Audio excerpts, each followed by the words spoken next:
selamat sore menjelang malam nih, habis hujan, udaranya sejuk-sejuk, dingin-dingin gimana gitu. Gue habis balik dari gawe nih. Oke, karena lagi adem, kita juga mungkin ngebahas yang adem-adem aja. Kali ini gue mau coba ngangkat topik soal motor kali ya. Motor gue ini, jadi seperti yang lo lihat, gue pakai motor Matic dari Yamaha. Itu modelnya yang Soul GT 125 cc, sudah mengusung Blue Core. Ngomongin alasan atau motivasi, sebenarnya gue tadinya nggak terlalu paham ya soal motor-motor, karena awalnya pun juga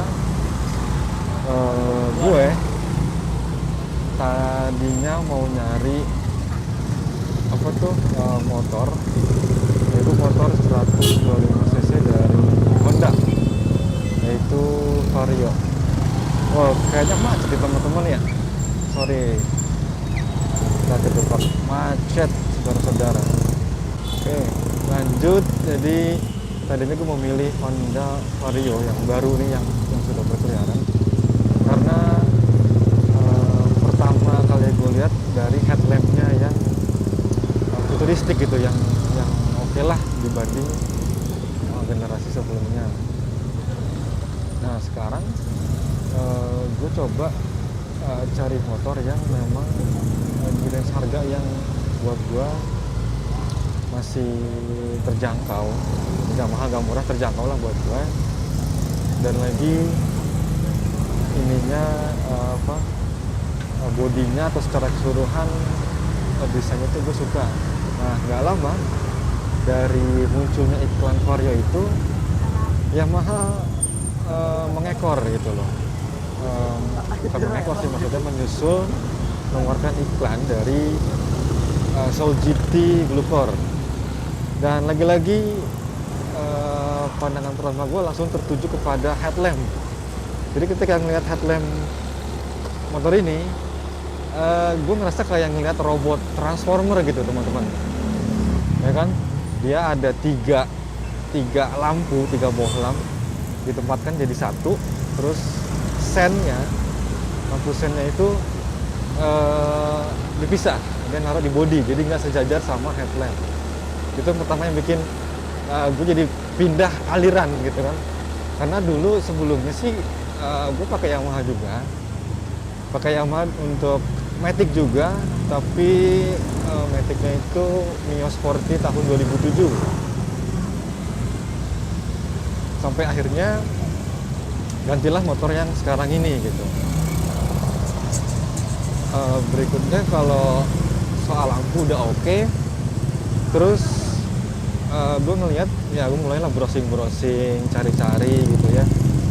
Ternyata Soul GT ini velgnya itu ya, velg bannya itu dia depan belakang ada perubahan. Jadi secara diameter atau secara ring itu sama-sama sama yang sebelumnya, masih 14 inci. Tapi untuk lebar daripada velg itu dia lebih lebar gitu loh. Jadi kan dulu kalau gue ganti ban belakang atau depan itu, gue cuma ganti bannya doang. Jadi artinya untuk napak dari motor ke bannya itu velgnya masih sama. Nah ini motor ini udah velgnya itu, utamanya sih velg yang belakang. Velg belakang sudah lebih besar, itu 2,75 apa ya, pokoknya gue nggak, secara teknis gue nggak ngingetin, tapi secara fisik jelas memang lebih besar, lebih lebar gitu. Jadi otomatis ban luarnya juga pakainya itu lagi-lagi kalau nggak salah belakangnya itu 100/70.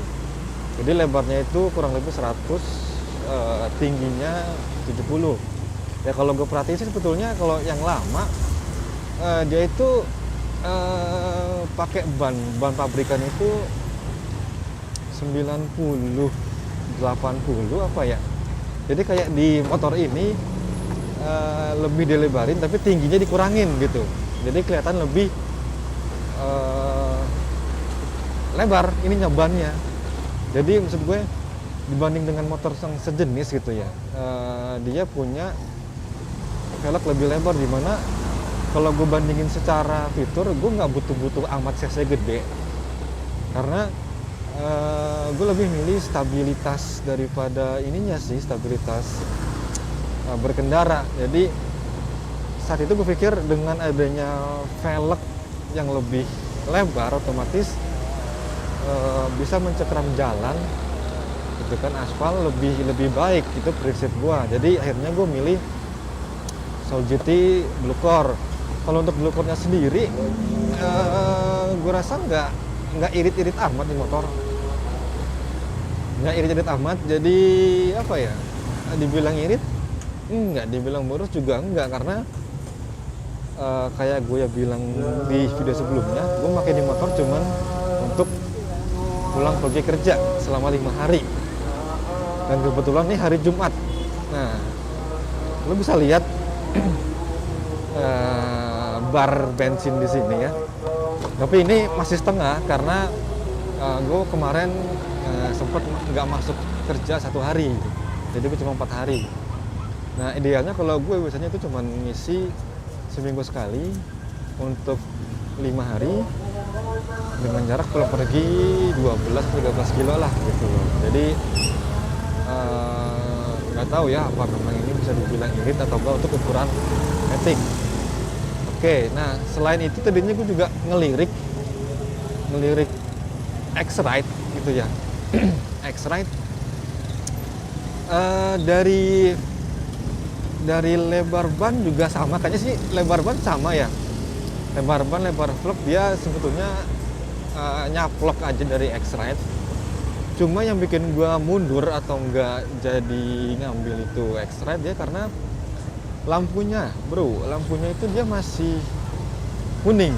Apa ya namanya ya? Gue lupa deh.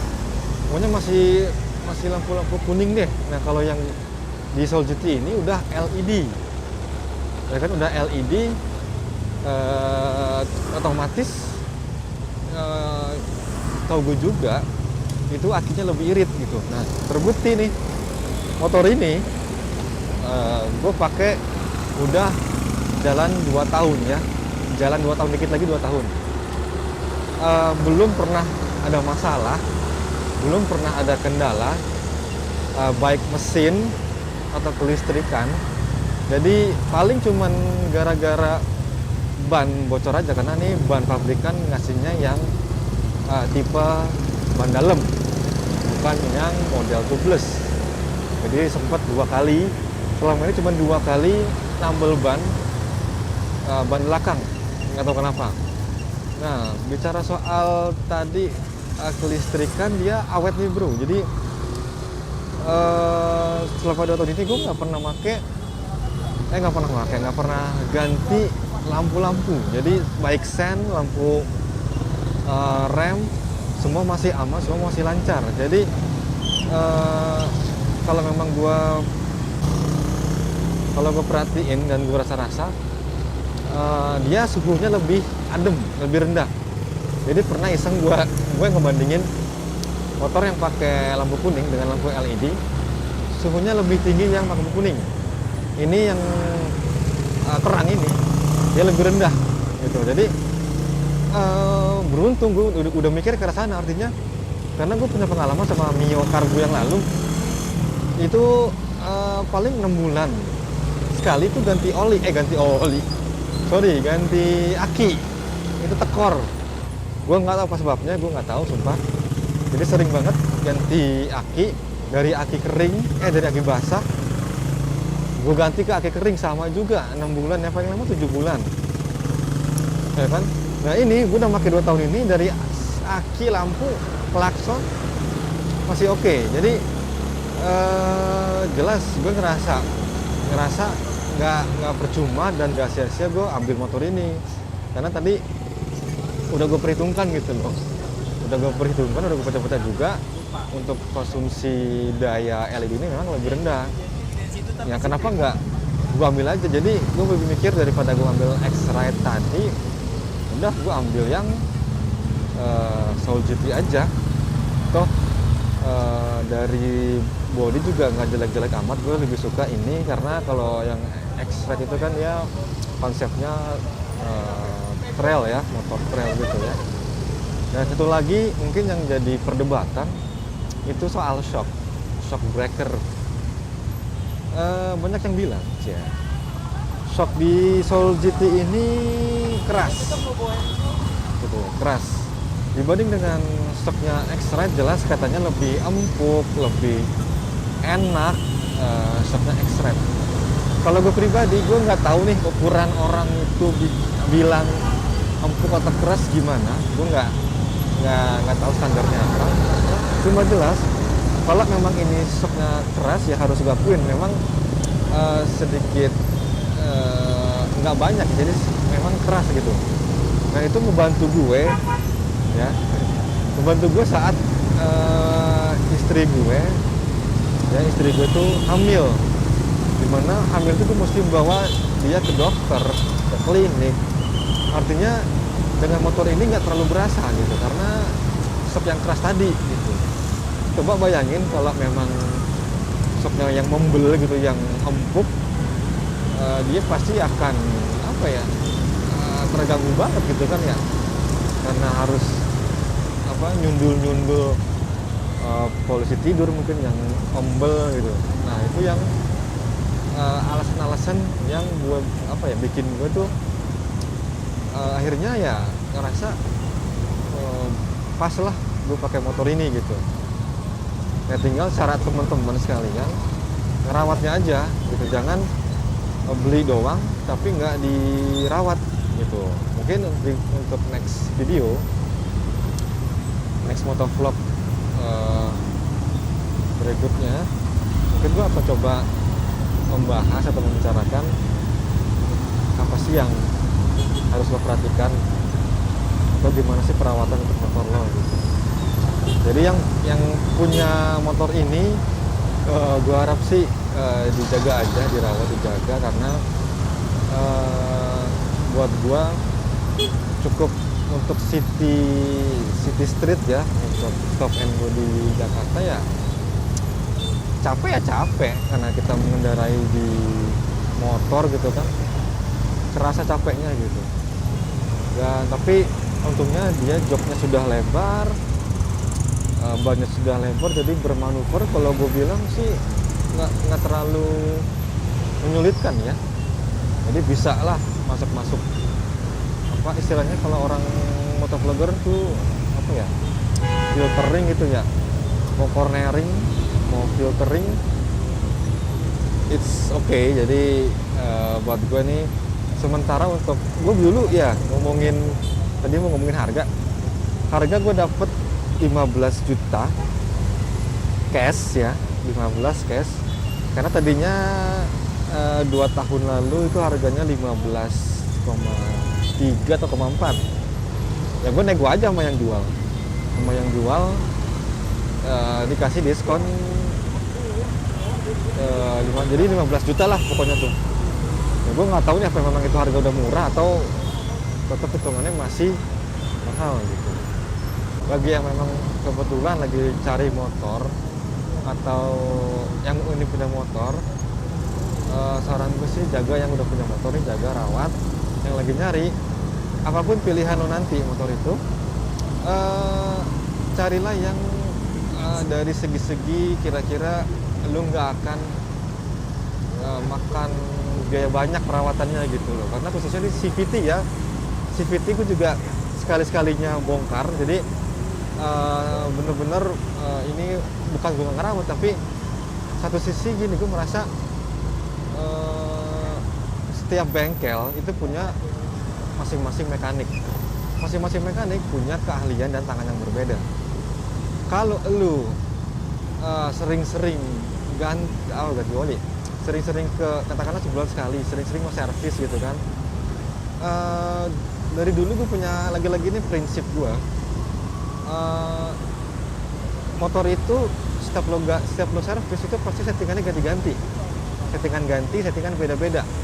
Artinya gue khawatir malah akan mengancam kenyamanan gue dalam berkendara. Katakanlah bulan ini enak nih untuk si mekanik, oke, bulan depan belum tentu. Itu yang bikin gue males ke bengkel, baik bengkel resmi atau bengkel yang di pinggir jalan yang gue percayai gitu. Jadi kalau ke bengkel itu carilah memang yang udah kenal sama lu, yang settingannya enak gitu. Karena gue kalau settingannya ganti-ganti, gue yang kesel sendiri gitu. Jadi lebih baik gue nggak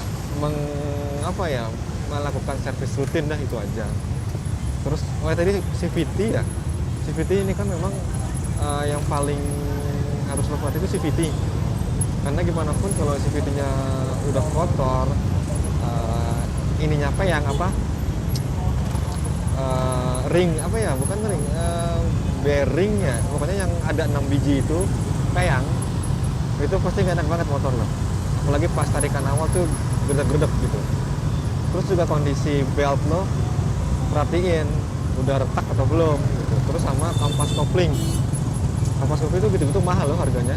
Dulu gue yang di kargo ya, itu sampai kampas kopling itu satu set 250.000 tuh. Padahal gitu doang gitu bentuknya. Jadi lo jaga ininya, motor lo yang pengen beli motor, carilah yang punya fitur-fitur kenyamanan lo di jalan nanti. Oke, ini udah mulai macet, takut kelamaan juga. Nanti kita sambung lagi di video berikutnya. Terima kasih sudah menonton. Tolong kasih respon, kasih komentar buat video gue nih. Semua video gue nggak cuma motovlog, semua video gue biar mudah-mudahan gue bisa ngasih bikin video yang bagus kualitasnya. Oke, see you again, sampai ketemu, bye bye. Safety riding ya.